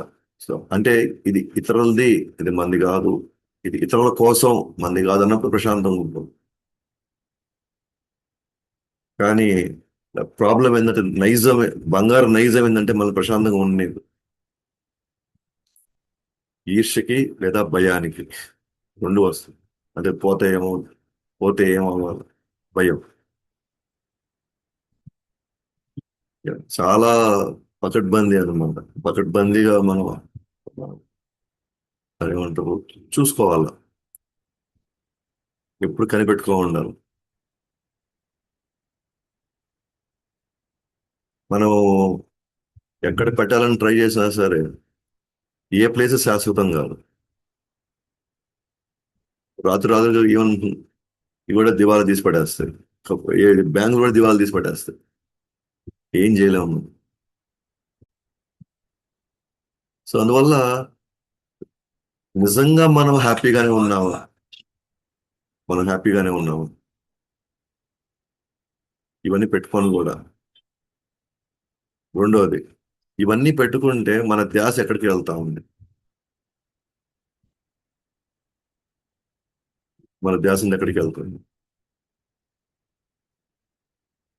పగ మీద పోతే. ఎస్, అంటే ఆ బంగారు మీ యొక్క కంట్రోల్లో ఉందన్నట్టు అవుతుంది. అంటే మీరు దాని మీద కంట్రోల్ తెచ్చుకున్నారు.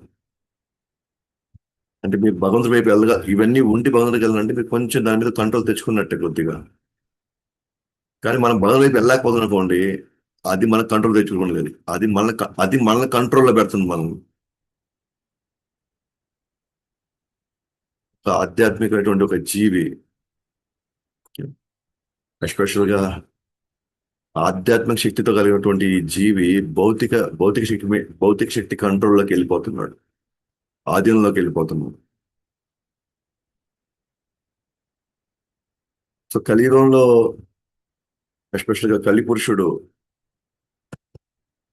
100% ఆ స్థానాలు అక్కడ తీసుకున్నాడు. ఆ స్థానమే మన కుటుంబాలలో లో వచ్చేటువంటి కలహాలకి అది మూల బిందువు అయింది ఇప్పుడు. సో దానివల్ల ప్రశాంతమైన జీవితాలు కూడా ఈరోజు ఎట్లా అయితే ఆ వర్తకుడు అడవిలోకి వెళ్తే ఎట్లా రిస్కులకు పడుతున్నాడో, బద్ధజీవుడు కూడా ఈరోజు అట్లాంటి ఒక బాధ అనుభవిస్తుంది. కానీ బయటికి మాత్రం ఏమైనా అంతా బాగుంది, అంతా హ్యాపీగా ఉంది. బ్యాక్గ్రౌండ్ ఏం తెలుసు, నాకేమైనా వెనకాల ఇవి ఉన్నాయి లేదని. మానసికంగా ఇబ్బంది పడుతున్నా సరే, శారీరకంగా కష్టపడుతున్నా సరే, బంధువులు అటు వాళ్ళ మధ్య మనకి ఆ, కొంచెం దానికి ఉంటుంది అగౌరవం, అవమానం అయినా సరే వెనకాల అది ఉందిలే చాలు. సో లిటరల్ గా మనం చూసుకోవాలంటే, ఎప్పుడైతే మనకి అవగాహనకు వస్తామో భగవంతుడు తప్ప ఇంకేది శాశ్వతం కాదు ఇక్కడ. భ- భ- భగవంతుడి సేవ మాత్రమే శాశ్వతం ఇక్కడ. ఏదైతే శాశ్వతమైందో అది ఫ్రీగా లభిస్తా ఉంది. ఏదైతే అశాశ్వతమైందో మనం చాలా కష్టపడాల్సి వస్తుంది. జపం చేయడం ఫ్రీగా దొరుకుతుంది. సేవ చేయడం ఫ్రీగా దొరుకుతుంది. భాగవత చదవడం ఫ్రీగా దొరుకుతుంది. ఏదైతే మనం అంటి అంటి పెట్టుకొని తెచ్చి పెట్టుకున్నామో వాటిని చాలా కష్టపడి సంపాదించుకుంటున్నాం.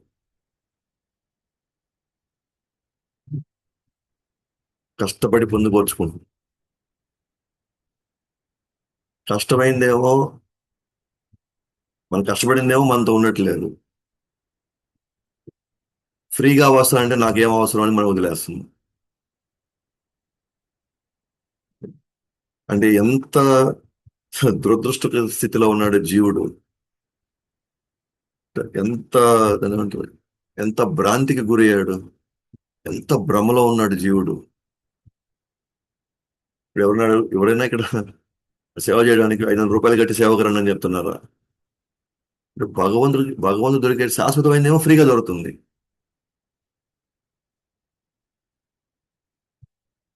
ఎప్పుడు ఎగిరిపోతారని ఇవన్నీ మనతో ఉండవని దగ్గరేమో మనం కష్టపడి కూడా పెట్టుకుంటున్నాం. ఎంత మనం ఆలోచించుకో ఒకసారి మనం కొంచెం లోతుకి వెళ్ళి ఒకసారి విశ్లేషించుకుంటే మనం కష్టపడే దాంట్లో ఏమైనా ధర్మం ఉందా?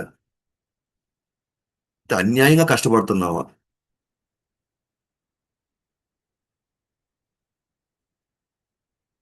అన్యాయంగా కష్టపడుతున్నాం. న్యాయంగా కష్టపడడం అంటే భక్తి చేసుకోవడం అనేది న్యాయంగా కష్టపడడం. నువ్వు దానికి ఒక ఫలితం శాశ్వతంగా ఉంది. ఇక్కడ అన్యాయానికి వెళ్ళి కష్టపడుతున్నాం అంటే అది మనం అలవాటు చేసేసుకున్నాం.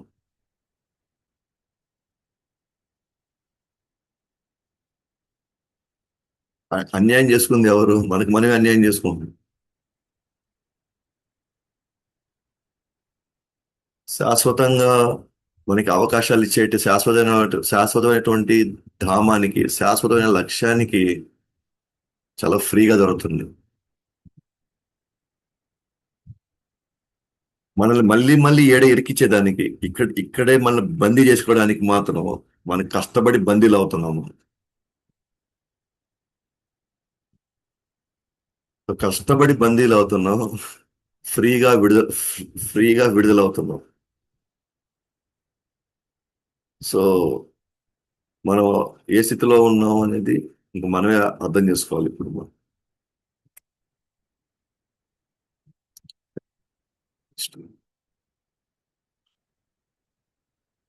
తన తన బుద్ధితో తన బుద్ధితో ఇల్లు, డబ్బులు, బంధువులు మరెన్నో అంశాలతో బాధపడి తన బుద్ధి బాధపడింది. ఏది ఇల్లు, డబ్బులు, బంధువులు మరెన్నో అంశాలతో బాధపడింది అంటే జరిగే పరిణామాలతో బాధపడుతూ ఉంది. విజయం కోసం ఒక ప్రదేశం నుండి మరొక ప్రదేశం వెతుకుతూ ఉంటాడు. మరి ఇక్కడ ఏదో ఆ లైన్ మిస్టేక్ ఏదో ఉన్నట్టుంది. సో పాయింట్ ఏంటంటే ఒక పక్క ఇల్లు సంపాదించేసుకుని ఉన్నావు, డబ్బులు ఉన్నాయి, బంధువులు ఉన్నారు. ఒకప్పుడు ఏమనుకున్నారు? ఇల్లు లేదు కాబట్టి మనం బాధల్లో ఉన్నాం కాబట్టి ఇల్లు కడతాం, లేదా డబ్బులు లేవు కాబట్టి డబ్బులు సంపాదించుకున్నాం. అంటే అది మనకి బాధ నుంచి బయటపడేస్తుంది అనుకుంటున్నాం. ఇక బుద్ధి మనకి ఈ ఐడియాలు ఇస్తుంది. ఓకే, మనకి ఇప్పుడు కావాల్సినంత మంది బంధువులు ఉన్నారు, మనకు కావాల్సిన కాదు మనకు సహాయం చేస్తారు, సహాయం పొందుతాము అని బుద్ధి వాళ్ళ కోసం, వాళ్ళకు కూడా కొంచెం సమయం నువ్వు ఇవ్వాలి కదా, వాళ్ళ కోసం నువ్వు సమయం తీసుకోవాలి, వాళ్ళకి అవసరమైనప్పుడు నువ్వు పోవాలి కదా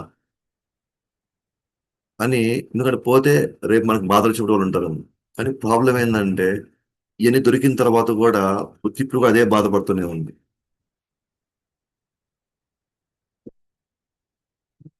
ఇప్పటికీ కూడా విజయం కోసం లేదు లేదు ఇంకేదో ఉంది, ఇంకేదో చేయాలని విజయం కోసం ఒక ప్రదేశం నుండి మరొక ప్రదేశం వెతుకుతూనే ఉంటాడు ఇప్పటికి కూడా. ఈసారి డబ్బులు ఫ్లాట్లో పెడదామా, ఈసారి షేర్లో పెడదామా, ఈసారి ఎక్కడ పెడితే మనం ఉన్నాడు. ఇప్పుడు దాకా ఉన్నదానికే గతి లేదు. ఉన్న దాంట్లో మనకు బాధ, మన బాధ నుంచి బయటికి రాలేకపోతున్నాం. సమకూర్చున్న దానికే ఇక్కడే మనకు ప్రశాంతంగా లేదు. Already well of, well settled, well of, బాగుంది. ఎక్కడైతే పెద్ద అంటే డబ్బుల పరంగా మనకి ఎంత ఉండాలో, ఇంకొక దాని పరంగా ఎంత ఉండాలో చాలా బెటర్ గా ఉన్నాం మనం. ఇక్కడికే మనం చాలరా నాయన హ్యాపీ అని యాక్చువల్గా అనుకోవాలి అక్కడ. కానీ ఇక్కడ కూడా బుద్ధి ఆ, బుద్ధిపరంగా మనం ఆలోచించి ఇంకా టెన్షన్ పడుతున్నాం అంటే, ఇంకా ఆందోళనలో ఉన్నావు అంటే, ఇంకేం చేయాలబ్బా మనం, ఇంకా ఇంతకంటే ఇంకా వేరే వ్యాపారం ఏం పెడదాం, ఇంకంటే ఇంకా ఈ ఊరు కాదు ఇంకో ఊర్లో పోయి పెడదాము, లేకపోతే ఇంకేదైనా ఇంకెక్కడ పోయి డబ్బులు పెడదాము, ఇంకెక్కడ ఉన్నదానికి ఇప్పుడే మనకు మనశ్శాంతి లేదు.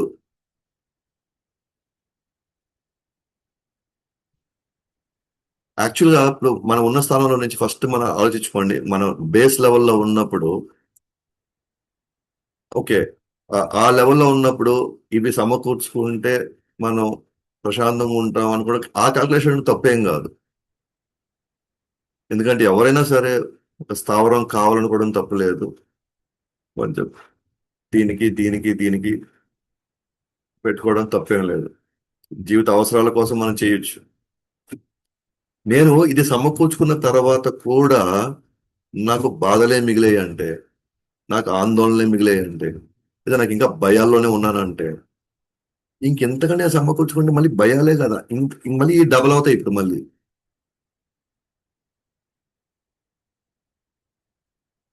కాదు మనం ఎటువంటి భ్రమలో ఉన్నామంటే, ఇది డబల్ చేస్తే ఇంక నేను ఇంకా హ్యాపీగా ఉంటానేమో అని.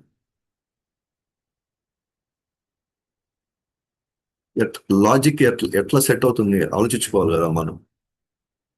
ఏ ఏ క్యాల్కులేషన్ మీద మనం ఇంతంత పెద్ద నిర్ణయాలు తీసుకొని మన జీవితాలను అంటే ఈ పరిస్థితిలో మనం గడుపుతున్నాం మనం. ఏ క్యాల్కులేషన్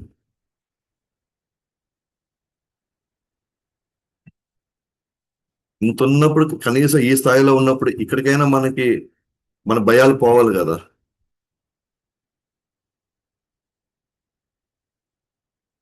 ఏడకే భయాలు పోలేదంటే ఏడకు పోతే ఎట్టబోతాయి అవి, ఈ డబల్ అవ్వాలి కదా ఇప్పుడు. ఎందుకు ఈ ప్రాబ్లం అంటే, యాక్చువల్గా మన శాశ్వతమే ఆధ్యాత్మికంగా మనం మన శాశ్వతమే. కానీ మనం డిపెండ్ అయ్యేదంతా కూడా భౌతిక వాటి మీద డిపెండ్ అవుతున్నాం. ఈ భౌతిక విషయం మీద ఎంత డిపెండ్ అవుతామంటే అంత అభద్రతకు గురవుతూ ఉంటాం మనం. ఎందుకంటే అవి ఎప్పటికైనా పోయేటివి అయ్యి. మనం అప్పుడు చెప్తుంటాం కదా, కరిగిపోయి ఐస్ని చేతిలో పెట్టి ఇది కరగకూడదు అనుకుంటే ఎట్లా ఎట్లా కుదురుతుంది అది. అంటే ఒక శాశ్వతమైన ఒక జీవి అశాశ్వతమైనటువంటి ఒక భౌతికమైనటువంటి ఒక పదార్థం మీద ఆధారపడుతున్నాను అంటే, అది పెంచుకునే కొంది ఇంకా భారం పెరిగి ఇంకా ఆందోళనకి వెళ్తాం మనం.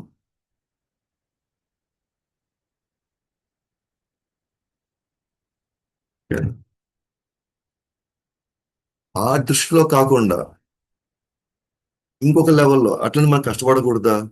మరి భగవంతుడు కొంతమందికి ఎందుకు అంత ఆస్తులు ఇస్తున్నాడు, కొంతమందికి ఎందుకు భగవంతుడు అంత కలిసి వచ్చేటట్టు చేస్తున్నాడు అని అనుకుంటే, చిన్నప్పుడు కానీ మనం భగవద్గీత భాగవతం కానీ నేర్చుకొని ఉంటే, లేదా మనకి ఆ అదృష్టం కలిగి ఉంటే ఏదో ఒక స్థాయిలో, అంటే మనం సంపాదించక ముందర తగిలి ఉంటే, అప్పుడు దాంట్లో ఉంటుంది అనమాట. ఏమనంటే, నువ్వు సంపాదించేది భగవానుడి కోసం సంపాదించు అని ఉంటుంది అక్కడ.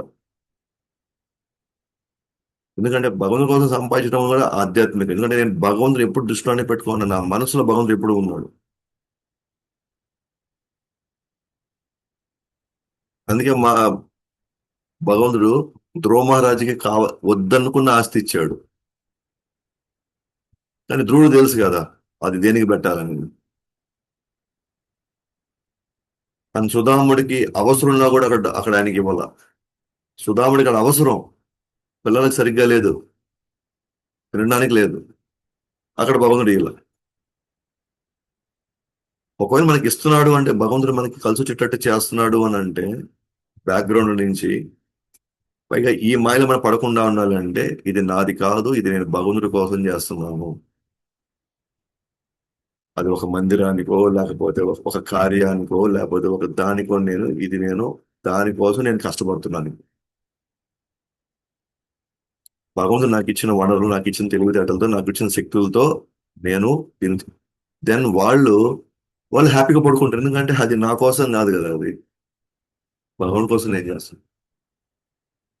అప్పుడు సంపాదించినటువంటి ఏదైనా సరే అది కూడా ఆధ్యాత్మికమైంది,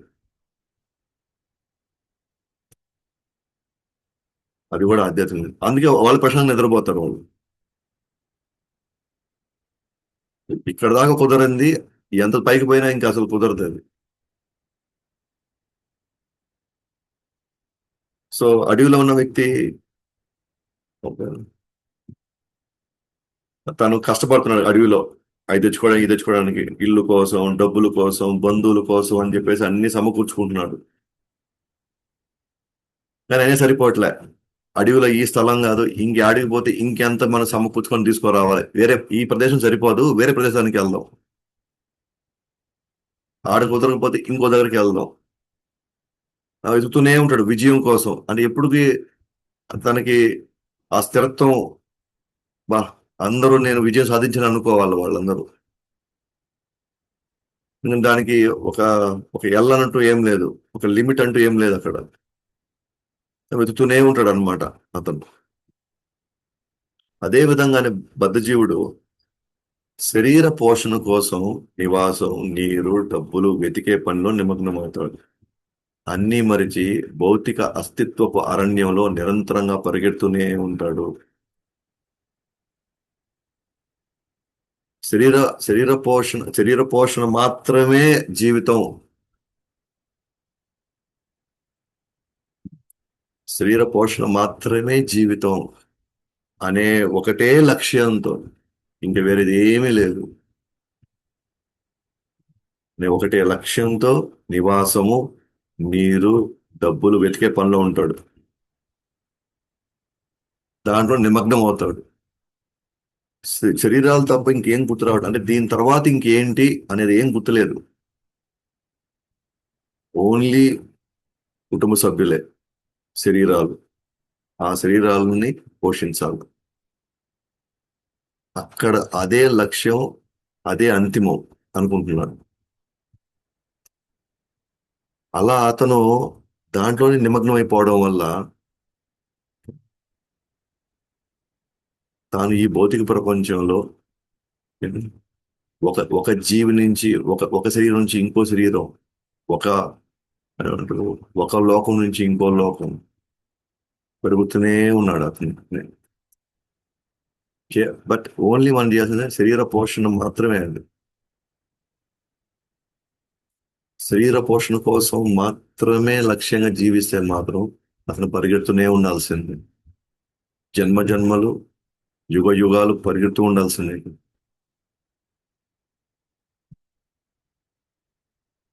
అంటే ఇప్పుడు మనకి ఎప్పుడైనా మనం విశ్లేషించుకోవాలి, ఆలోచించుకోవాలి.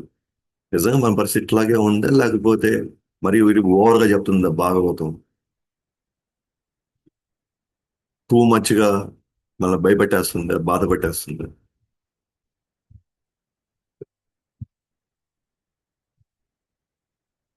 మనకి నచ్చిన, మనకి అర్థమైన, ఇప్పటికైనా మనం అవగాహన చేసుకోలేకపోయాము అంటే మనకి ఇంకా భ్రమలో ఉన్నట్టే అర్థం. ఎందుకంటే మన జీవితంలో జరగకపోయినా మన చుట్టుపక్కల వాళ్ళ జీవితాలు జరుగుతుంది. మనం చూస్తున్నాం, వార్తల్లో చూస్తున్నాం, మనం మన మన ఊర్లలో చూస్తున్నాం, మన చుట్టుపక్కల వాళ్ళు చూస్తున్నాం. అఫ్ కోర్స్ భగవంతుడి దయ వల్ల మనం కొంచెం బెటర్లో ఉండుండొచ్చు. ఇప్పుడు మనం మాట్లాడుకోవడం అన్ని ప్రతి ఒక్కరి జీవితంలో నేనే అనుభవిస్తున్నాను అనే పాయింట్ ఎక్కడ ఉండకపోవచ్చు. కానీ ఎదుటి వాళ్ళ జీవితం చూసి మనం జాగ్రత్త పడాలి. నిజమేరా నాయన, వాళ్ళ ఇంట్లో ఆ వ్యక్తి పరిస్థితి ఇప్పుడు ఈ రోజు ఇట్లా ఉంది, ఇప్పుడు మనం అనుకోకూడదు ఏమని, వాళ్ళ ఇంట్లో అటు ఉంది, మా పిల్లలు బంగారం అబ్బా, మా పిల్లలు మమ్మల్ని ఇప్పుడు అట్టు చేయరు. ఎస్, ఓకే, 100% ఒప్పుకుంటాం. ఈ రోజు మనం ఆ పరిస్థితిలో లేకపోవచ్చు, బట్ వాట్ నెక్స్ట్ లైఫ్ లో అలాంటి పరిస్థితి వస్తే అప్పుడు ఏం చేస్తారు? ప్రతిసారి ఇట్లాంటి ఒక అర్థం చేసుకునేటువంటి భార్య, పిల్లలో, లేకపోతే భర్త, తల్లిదండ్రులు, బంధువు, స్నేహితులు, ఓకే, ఈ గత జన్మలో ఏదో పుణ్యం చేసుకున్నారు, ఈ జన్మలో ఓకే. అందుకనే చాలా మందికి అనిపిస్తుంది తెలుసా, మనం మాట్లాడుతున్నప్పుడు, మా ఇంట్లో లేనప్పుడు ఎందుకు నేను ఆలోచించడం అనుకుంటారు. మాకేం అట్లా ఏం లేదు, ఐఎమ్ వెరీ హ్యాపీ. మీకు కష్టమే కాబట్టి మీరు కాబట్టి జపం చేసుకోండి, నాకు అవసరం లేదు ఆ జపం. మేము సోమవారం ఒకరు, మంగళవారం ఒకరు, బుధవారం ఒకరు, బేస్తవారం ఒక దాంట్లో మేము వెళ్తుంటాం. మాకు మాకు మాకు మాకు మాకు అంత కర్మ మాకేం పట్ల మాకు. ఎస్, ఈ జన్మలో మనకు కావాలనుకుంటే అందరూ అర్థం చేసుకునే వాళ్ళు వచ్చి ఉండొచ్చు. మనల్ని కాలు కింద పెడితే ఎక్కడ కందిపోద్దో అని వాళ్ళు భావించి మనకి అద్భుతమైనటువంటి మనకి వ్యవస్థ, వసతులు ఏర్పాటు చేసి ఉండొచ్చు. డౌటే లేదు అందులో. అలాంటప్పుడు ఇంకా మనకి మంచి అవకాశం వచ్చినట్టు కదా, దీని నుంచి శాశ్వతంగా బయటపడడానికి. అన్ని బాధలు పడకపోతే ఇంకా మంచిదే కదా. నేను హ్యాపీగా నేను నా యొక్క సాధన చేసుకోవడానికి, నా సేవ చేసుకోవడానికి, కథ వినడానికి నాకు అవకాశం ఇచ్చినట్టు కదా భగవంతుడు అప్పుడు. ఎందుకంటే మిగతా వాళ్ళకి ఈ ఈ పోరాటాల్లో పాపం కొంతమంది జెన్యున్ గా ఉన్నా కూడా, జెన్యున్ గా వాళ్ళు ఆ, వాళ్ళ అవసరాల కోసం వాళ్ళు కష్టపడుతుంటే, పాపం వాళ్ళకి ఈ సేవ చేసే భాగ్యం వాళ్ళకి దొరకట్లే. ఎందుకంటే వాళ్ళు వెళ్తే గానీ ఆ 10 రూపాయలు రావట్లే వాళ్ళకి, కేవలం ఇంటి పోషణకి. వాళ్ళకి వినాలని ఉంది, చేయాలని ఉంది, ఆతృతగా ఉన్నారు. వాళ్ళ సీరియస్నెస్ మనకు కనబడుతుంది, ఆ సిన్సియారిటీ మనకు కనబడుతుంది వాళ్ళు. కానీ వాళ్ళు ఉన్నటువంటి పరిస్థితులు గత చేసుకున్న కొంత దురదృష్టం, కొంత కర్మలు చేసుకున్నారు, అనుభవిస్తున్నాం. కానీ వాళ్ళ కాన్షియస్ లో మాత్రం నిరంతరం కృష్ణుని తలుచుకుంటారు. మేబీ వాళ్ళు ఇక్కడ రాలేకపోవచ్చు, మేబీ వాళ్ళు చురుగ్గా అన్ని అన్ని విషయాల్లో పాల్గొనలేకపోవచ్చు. కానీ వాళ్ళ మనసులో మాత్రం కృష్ణుని తలుచుకుంటున్నారు. అది భగవానుడికి తెలుసు అది. అంటే ఎందుకు ఈ మాట అంటే రిలాక్స్ మోడ్ లోకి వెళ్ళిపోతాం అన్నమాట. ఇంకేమున్నాయి, అన్ని బాగానే ఉన్నాయి.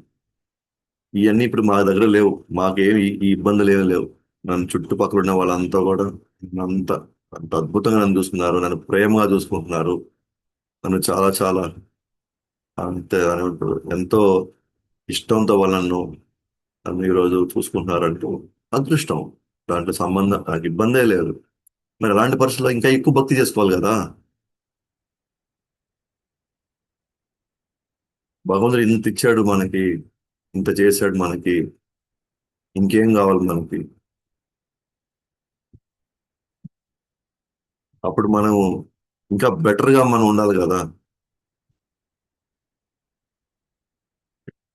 సో ఈ రోజు మనకి ఈ పరిస్థితులు ఉండకపోవచ్చు, ఇప్పటికిప్పుడు ఉండకపోవచ్చు, బట్ భవిష్యత్తులో ఏమైనా జరగవచ్చు. ఇది జనరలైజ్ చేసి మాట్లాడే విషయాలు అనమాట ఇవన్నీ. అంటే అని ఈరోజు నాకు పర్టికులర్ నాకేం లేదులే, మనం ఏమి దీని గురించి అంత ఆలోచించబడలేదులే, ఇదంతా ఇంత నేను అనుభవించబోనులే అని మనం ఆలోచించడానికి ఏం లేదు ఇక్కడ. ఈ రోజు కాకపోతే రేపు. భౌతిక ప్రపంచం అంటేనే మనల్ని హింసించి హింసించి వదులుతుంది మనం. అది అనేక రూపాల్లో ఇక్కడ ఈ పరిస్థితులు ఇక్కడ వస్తాయి అన్నమాట ఇక్కడ. సో ఆ విధంగా మనం చూసినట్లయితే ఆ, మొదటి దగ్గర నుంచి మనం స్టార్ట్ చేసాము. సో కొన్ని సందర్భాల్లో ఊహాభవనం అనుకోవచ్చు. తర్వాత ఆ అడవిలోకి వెళ్ళినటువంటి వర్తకుడు, మనం కూడా అశాశ్వతమైనది శాశ్వతం అనుకుంటూ మోహంలో, ఇంద్రియార్థాల వేటలో, ఎడారి ఎండమావి నీటినిగా మనం భ్రమించి మనం చాలా చాలా పరిగిస్తూ ఉన్నామని. అప్పుడప్పుడు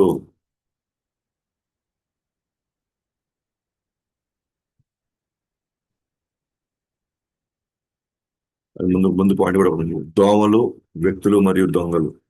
పొదరలేదు మనకు సేఫ్గా దొరికిందని అనుకుంటే ఆడ కూడా మన ప్రశాంతంగా ఉండేది ఏం లేదు. దోమల రూపంలో ఉంటుంది. అట్లే కొంతమంది విలువలు లేని వ్యక్తులు, అలాగే కొంతమంది దోచుకోవాలనే భావంలో మన చుట్టూ ఎప్పుడూ ఉంటారు. వాళ్ళు మన ప్రశాంత పడుకోనిరు మనం. అలాగే ఊహాభవనంలో పరిస్థితులు, అలాగే మనం ఆ ఊహలో అన్ని శాశ్వతం అనే ఇదిలో ఇంకా ఇంకా మనం కష్టపడుతూనే ఉంటాం. ఇండియా అర్థం. అలాగే దెయ్యము, బంగారు. సో బుద్ధి తరహా ఆలోచించుకుంటూ ఆ ఇల్లు, డబ్బులు, బంధువుల అంశాలతో అవి ఉన్నా కూడా బాధపడుతుండే, ఇంకా విజయం కోసం ఆ ప్రదేశం, ఈ ప్రదేశం, అక్కడ పెట్టాలా డబ్బులు, ఇక్కడ పెట్టాలా, ఇంకెంత ఎక్కడెక్కడ పెట్టుకోవాలి అని వీటిల్లో పడి శరీర పోషణ కోసమే కదా అదంతా కూడా. వీటిల్లో పడి ఈ అరణ్యంలో పరిగిస్తూనే ఉన్నాం మేము. పరిగెడుతూనే ఉంటాం. సో ఆ విధంగా వర్తకుడు ప్లస్ బద్ధజీవుడి యొక్క స్థితి ఈ యొక్క ఈ జగత్తులో ఎట్లాంటి ఒక పరిస్థితికి, ఎటువంటి ఒక పరిస్థితికి తాను ఆ, గురవుతున్నాడు అని మనకి జడభరతుడు రఘుగుణతో చెప్పేటప్పుడు, అలాగే సుధయ గోస్వామి పరిషత్ మహారాజ్ చెప్పేటప్పుడు ఆ, వాటి యొక్క సారాంశాన్ని మనం భాగవత రూపంలో మనం తీసుకుంటున్నాం. సో మనం మిగతా రేపు చూస్తాం. గ్రంథరా శ్రీమద్ భాగవతం కి జయ. జగద్గురు శ్రీల ప్రభుపాద్ కి జయ. అనంత కోటి వైష్ణవునికి జయ. గౌర్ ప్రేమ.